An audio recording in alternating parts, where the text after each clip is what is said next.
Whether you're a boating enthusiast or someone looking to enjoy a day out on the water, a new app has hit the market that is bringing people together through shared boating experiences. Let's welcome Max Boyd, the founder of BŌTI App. Max, thank you for being with us today.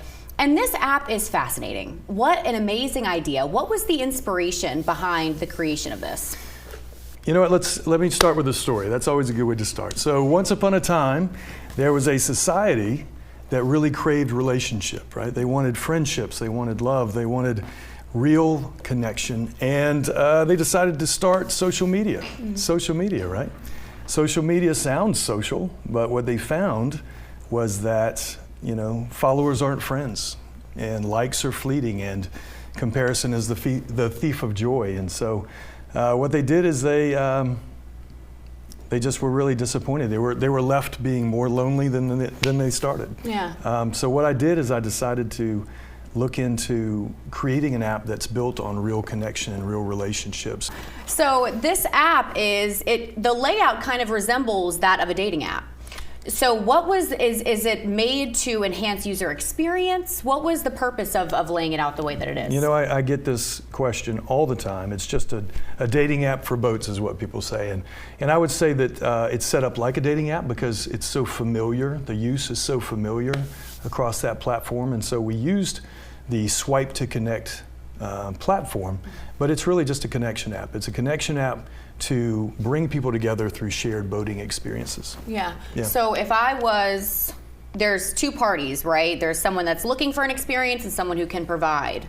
Well, I'd say both people are looking for an experience because I would say it's more people that have boats and people that don't have boats because both people create a profile that's similar to a dating app, right? And then they swipe to invite someone on their boat or they swipe to invite themselves on a boat because they're both looking for an experience. Yeah, and it's not just, you know, on a boat or like cruising around. There's other experiences offered, right? That's right. It is, you know, a lot of people that have been on there are enjoying, you know, the 4th of July boat parties, etc.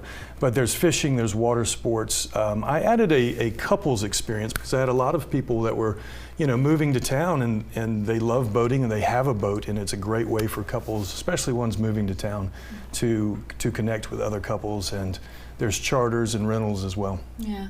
And now, obviously, a couple experience would be a little bit different than what I'm about to ask you, but when it comes to safety, right, that is something that does come to mind when, you know, you're going on a boat. It's different than going to a house. You know, once you're on a boat, you can't just leave. So how does that work with the safety part? That is something that I get asked all the time because it is such an obvious concern, right?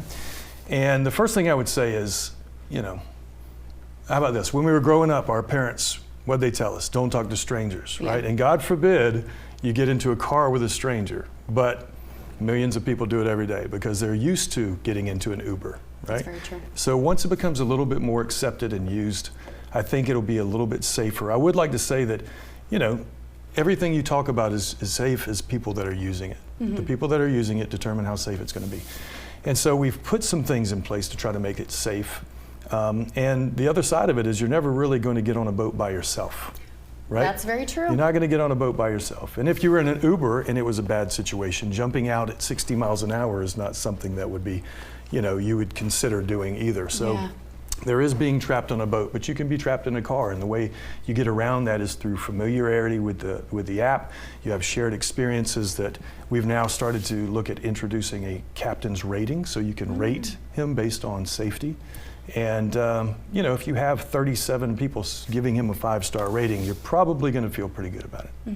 And now this app just launched in March of this year. March of this year, yeah. So it's only been live for 2 months. I'm excited, yes. How has the feedback been? It's been great. The feedback is, well, let me say it this way. Everyone feels the need to tell me what they think I should do with the app and how I should change it and things like that. But the real feedback comes from the growth, and we've had a tremendous amount of initial growth, and then the growth continues to rise, which is exciting. Yeah, it just continues to rise, and I'm looking forward to introducing new features. It's a free app right now, and so I want to introduce some new features to really get people engaged. Yeah. We're also opening this up for initial investment, so I'm excited to see what that brings. Yeah, I think you have something really special on your hands, and we are just going to continue to see it grow and expand, but it was in Charleston first. Charleston first. Max, I want to thank you so much for joining us today. BŌTI App is available on the App Store, and also the Instagram is a great place to find more information. Again, thank you so much for joining us. Thank you. We're back in 2 minutes.